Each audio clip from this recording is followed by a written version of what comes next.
Hello friends, कैसे हैं आप लोग। उम्मीद करता हूँ आप लोग अच्छे होंगे और मैं भी बहुत अच्छा हूँ। तो दोस्तों, हम आ गए हैं चैप्टर नंबर 9 के टेस्ट योर नॉलेज के क्वेश्चंस कवर करने।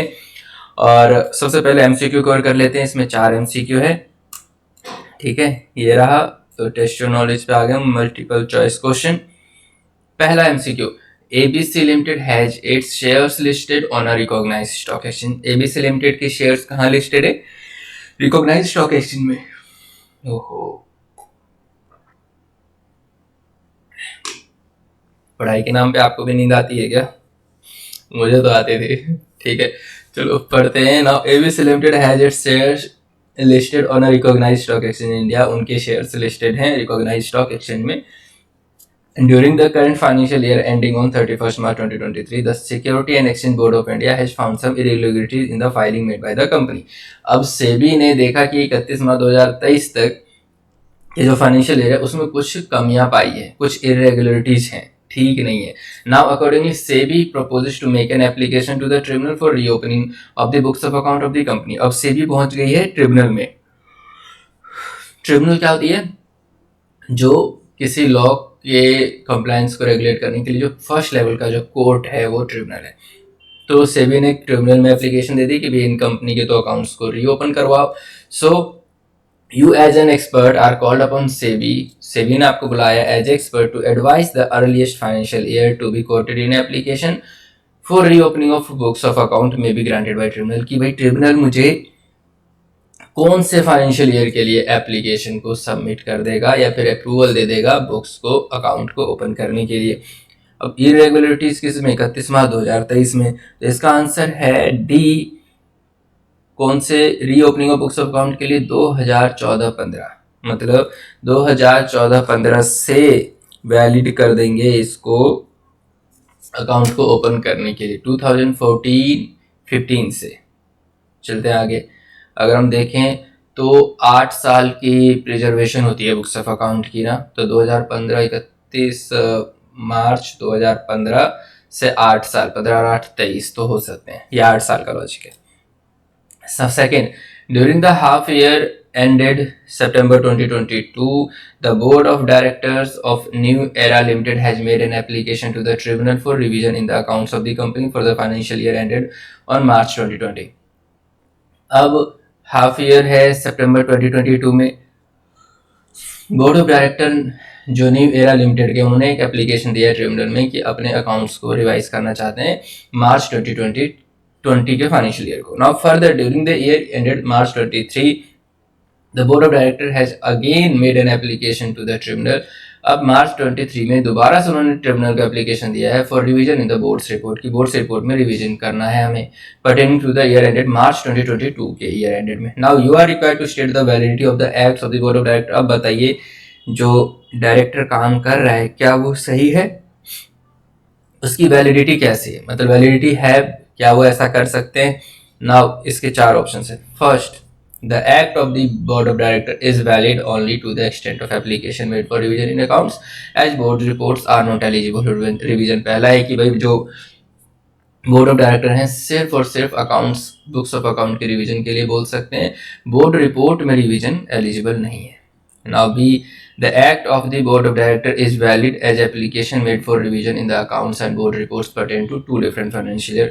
दूसरा कहता है कि बोर्ड ऑफ डायरेक्टर ने जो एप्लीकेशन दिया वो दोनों के दोनों वैलिड है क्योंकि दोनों ही अलग अलग सालों के लिए है। इसका वैसे सही जवाब है यही कि जो दोनों के दोनों अलग अलग सालों के लिए, तो रिवीजन दोनों में हो सकता है। तो बी है इसका करेक्ट आंसर।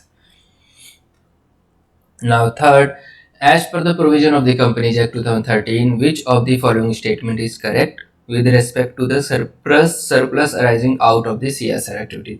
अगर CSR एक्टिविटीज की वजह से कोई अगर सरप्लस है या CSR एक्टिविटी में अगर कोई सरप्लस है तो उस सरप्लस का क्या करें, ठीक है? तो उसके लिए क्या प्रोविजन है ये बता रहे हैं। जो सरप्लस है can not exceed 5% of the total CSR expenditure of the company. CSR expenditure जितना भी किया है उसका 5% से ज्यादा सरप्लस नहीं होना चाहिए। Now B, the surplus shall not form part of the business profit of a company. जो सरप्लस है वो बिजनेस प्रॉफिट का पार्ट नहीं होना चाहिए। Now C the surplus can not exceed 10% of total CSR expenditure. जो टोटल CSR एक्सपेंडिचर खर्चा किया है उसका 10% ज़्यादा सरप्लस नहीं होना चाहिए। Now D the surplus shall form part of the business profit of a company. जो सरप्लस है वो बिजनेस प्रॉफिट का ही हिस्सा होना चाहिए। नाउ तीसरे का आंसर है B, the surplus shall not form part of the business profit of a company. जो सरप्लस है वो प्रॉफिट का पार्ट नहीं होना चाहिए। Fourth, Shree Limited, a company having CSR committee as per the provision of Section 135. Section 135 के according Shri limited में एक CSR कमेटी है, कॉर्पोरेट सोशल रिस्पॉन्सिबिलिटी कमेटी है। वो डिसाइड करती है कि कहाँ पे पैसा खर्च करना है, कैसे अमाउंट यूटिलाइज करना है कॉर्पोरेट सोशल रिस्पॉन्सिबिलिटी के लिए on the activity for the benefit of all of the employees of Shri limited. उसने श्री लिमिटेड की एम्प्लॉय की बेनिफिट्स के लिए क्या क्या खर्चा करना। Now as per the provision of the companies act के हिसाब से this would mean that this is the total amount spent on to corporate social responsibility activity by Shri Limited for that। मतलब ये जो खर्चा करने वाले हैं, ये जो कमेटी है उनका टोटल अमाउंट कितना खर्च होगा उस पर ध्यान रहता है, ये सिर्फ एम्प्लॉय की बेनिफिट के लिए ध्यान रहता है। Now second, no amount spent on corporate social responsibility activity by Shri limited for that financial. और जो दूसरा, क्या वो इस पे भी नजर रखते हैं कि कौन सा अमाउंट उन्होंने खर्च नहीं किया या कोई अमाउंट खर्च नहीं किया इस कॉर्पोरेट सोशल रिस्पॉन्सिबिलिटी का। Now third, only half of the total amount spent shall be considered to be spent on corporate social responsibility activity by Shri Limited for that finance। या फिर सिर्फ हाफ अमाउंट ही consider किया जाएगा कि half amount किया खर्च किया है। Now D only the amount that has been spent to the employee. या सिर्फ एम्प्लॉय की सैलरी पे जितना खर्च किया वो 20,000 से कम पर मंथ सैलरी कंसिडर, उसी को सिर्फ माना जाएगा कॉर्पोरेट सोशल।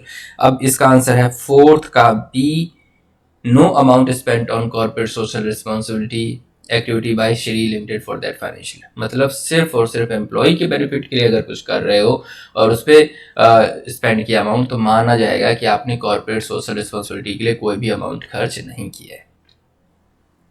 इस तरीके से हमने MCQ कवर कर लिए। अब चलते हैं आगे। फर्स्ट क्वेश्चन जो डिस्क्रिप्टिव क्वेश्चन है, लॉन्ग क्वेश्चन आंसर है। The registered office of the Bharat limited is situated in a classified backward area of Maharashtra. जो रजिस्टर्ड ऑफिस है भारत लिमिटेड का वो कहाँ सिचुएटेड है? बैकवर्ड एरिया में महाराष्ट्र के, जो एरिया थोड़ा कमजोर है।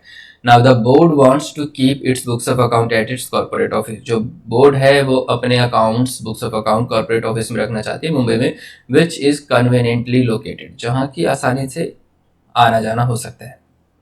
The board seeks your advice about the feasibility of maintaining the accounting records at a place other than the registered office of the company। अब बोर्ड आपसे ये एडवाइस चाहती है, क्या रजिस्टर्ड ऑफिस के अलावा भी कहीं पे हम रख सकते हैं अपनी बुक्स ऑफ अकाउंट? तो आंसर है यस, रख सकते हैं, लेकिन उसके लिए ये देखना पड़ेगा कि कितने मेंबर्स वहाँ पे रहते हैं। ठीक है ना।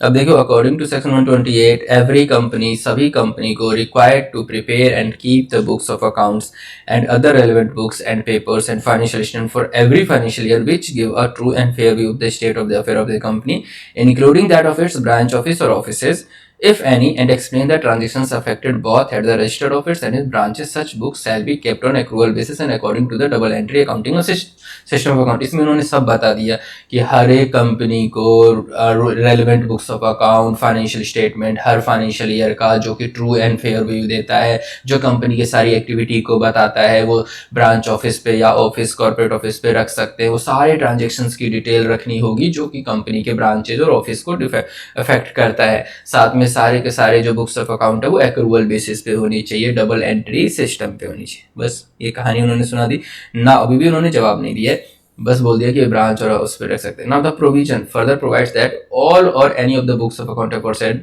And other relevant papers may be kept at such other place in India as the board of director may decide where such a decision take. वे कहीं और भी रख सकते हैं, कॉर्पोरेट ऑफिस के अलावा भी रख सकते हैं, बस बोर्ड ऑफ डायरेक्टर्स को ये डिसीजन लेना पड़ेगा। The company shall within 7 days of file with the registrar of the notice in registrar or notice in writing giving the full address of that other place. 7 दिन के अंदर अंदर आपको ये रजिस्ट्रार ऑफ ऑफिस को बताना पड़ेगा फुल एड्रेस के साथ हम यहाँ पे अपनी बुक्स ऑफ अकाउंट रखना चाहते हैं.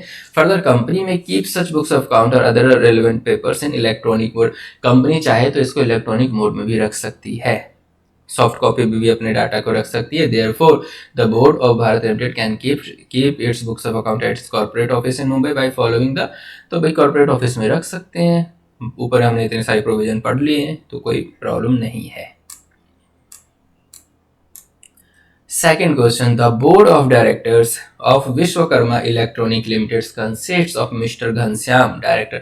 Board of directors है Vishwakarma electronic limited. Board of director मतलब बहुत सारे डायरेक्टर्स का ग्रुप, बोर्ड, ठीक है ना. उसमें एक डायरेक्टर है मिस्टर घनश्याम, फिर मिस्टर हैदर वो भी डायरेक्टर है, एंड मिस्टर इंदरसन मैनेजिंग डायरेक्टर है. The company has also employed company secretary, और कंपनी में एक कंपनी सेक्रेटरी भी है, CS भी है. The financial statements of the company were signed by Mr. Ghanshyam. जो फाइनेंशियल स्टेटमेंट है, profit and loss, balance sheet, notes to account, ये सब मिस्टर घनश्याम ने साइन किया और मिस्टर हैदर ने साइन किया. Examine whether the authentication of financial statement of the company was in accordance with the provision of the companies act. अब बताइए क्या जो फाइनेंशियल स्टेटमेंट साइन हुआ है क्या वो कंपनीज एक्ट के अकॉर्डिंग साइन हुआ है, ठीक है.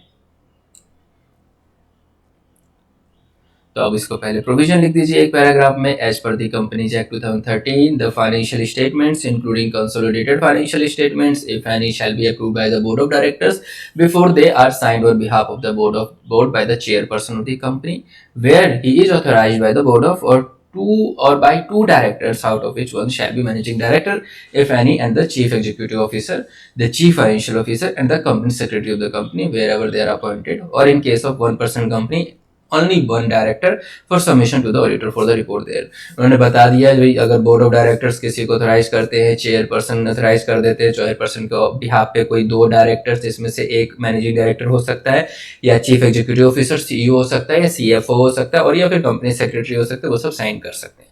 अगर 1 पर्सन कंपनी की बात करें तो उसमें एक ही डायरेक्टर होता है तो वही डायरेक्टर साइन कर सकता है. Now in the instant case the balance sheet and profit and loss accounts.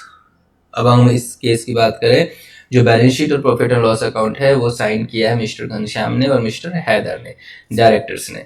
Now in view of section 134 of the company act 2013 mister Indarsan the managing director should be one of the 2 signing director. जो mister Indarsan है जो managing director है वो उनमें से एक signing होने चाहिए.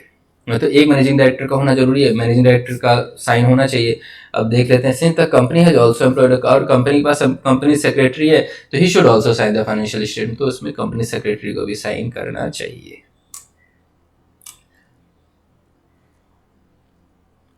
Question number 3. A housing finance limited is a housing finance company having a paid up share capital of rupees 11 crore and a turnover of 145 crore during the financial year 2022-23. मतलब 22-23 के दौरान जो कंपनी एक finance limited company है housing finance, उसके पास जो paid of share capital है वो 11 करोड़ है, टर्नओवर है 145 crore. Explain with relevant provisions and rules whether it is necessary for a housing private limited to file its financial statement in XBRL mode. अब बताइए क्या इनको अपने financial statements, P&L, balance sheet and अलग अलग से जो स्टेटमेंट्स हैं वो सारे XBRL मोड में फाइल करना जरूरी है. XBRL के नियम जानना चाहते हैं आपसे, तो उसके पहले लिमिट्स बता दीजिए कब कब XBRL AOC 4 फॉर्म जो है वो एप्लीकेबल है. As per rule following class of companies shall file their financial statements and other documents under section 137 of the act with the registrar in e-form AOC4 XBRL as per annexure 1. भाई ये सारी class of companies हैं जिनको AOC4 XBRL file करने की जरूरत पड़ती है. ना पहला, companies listed with stock exchange in India and their Indian subsidiaries. अगर कोई कंपनी स्टॉक एक्सचेंज में लिस्टेड है या उसकी जो सब्सिडरी है उनको फाइल करना है. Second, companies having paid up capital of 5 crore or above, या जिसकी पेड अप कैपिटल 5 करोड़ या उससे ज्यादा है तो उसको फाइल करना है। Third, companies having turnover 100 crore और अब, मतलब कोई कंपनीज के टर्नओवर 100 करोड़ या उससे ज्यादा है उसको फाइल करना है ना। Four, all companies which are required to prepare their financial statement in accordance with companies accounting standards rule, या हर उस कंपनी को जो कि फाइनेंशियल स्टेटमेंट जिनको कंपनीज अकाउंटिंग स्टैंडर्ड रूल के हिसाब से बनाने। ना provided further that non banking financial companies, housing finance companies and companies engaging the business of banking and insurance sector are exempted from filing of the financial statement under these rules। लेकिन अगर कोई non banking financial company है, housing finance company है या फिर banking and insurance sector है, उनको इस सेक्शन से एग्जेम्पशन दे दी गई है। हेंस पहले उन्होंने पूरा देखो लॉ बता दिया, सीधा सीधा बोल देते इनको जरूरत नहीं है फाइल करने की तो नंबर नहीं मिलेंगे, तो पहले कानून बता दिया क्या लिमिट्स है, उसके बाद बता दिया ये एग्जेम्पशन है। Now hence a housing finance limited being a housing finance company is exempted from filing its financial statements in XBRL mode। अब इनको तो एग्जेम्पशन मिल गई है तो इनको फाइल करने की जरूरत नहीं है। तो इन वीडियो से आपको बार बार सुनने से, पढ़ने से, लिखने से ये आइडिया लग जाएगा कि भाई हमें लिखना कैसा है, क्योंकि पेपर अटेम्प्ट करने वाले या जितने बच्चे अपियर हो रहे हैं एग्जाम में सब ही मेहनत करके आ रहे हैं, कोई ऐसा नहीं है जो मजे लेने के लिए आ रहा है। तो बस डिफरेंस होगा उस 25% में जो निकाल पाएंगे एग्जाम की उन्होंने उस पैटर्न को समझा है कि कैसे लिखना है, आंसर राइटिंग कैसे करनी है, चीज़ों को थोड़ा मेमोराइज किया हुआ, याद किया हुआ, वो निकाल लेंगे एग्जाम। तो दोस्तों मिलते हैं, आगे के क्वेश्चंस कवर करेंगे हम अपने नेक्स्ट वीडियो में। अगर वीडियो अच्छी लग रही हो तो भैया लाइक कर दो, शेयर कर दो, चैनल को सब्सक्राइब कर देना, कमेंट्स भी कर देना, ठीक है। तो मिलते हैं नेक्स्ट वीडियो में, तब तक के लिए बाय बाय, टेक केयर।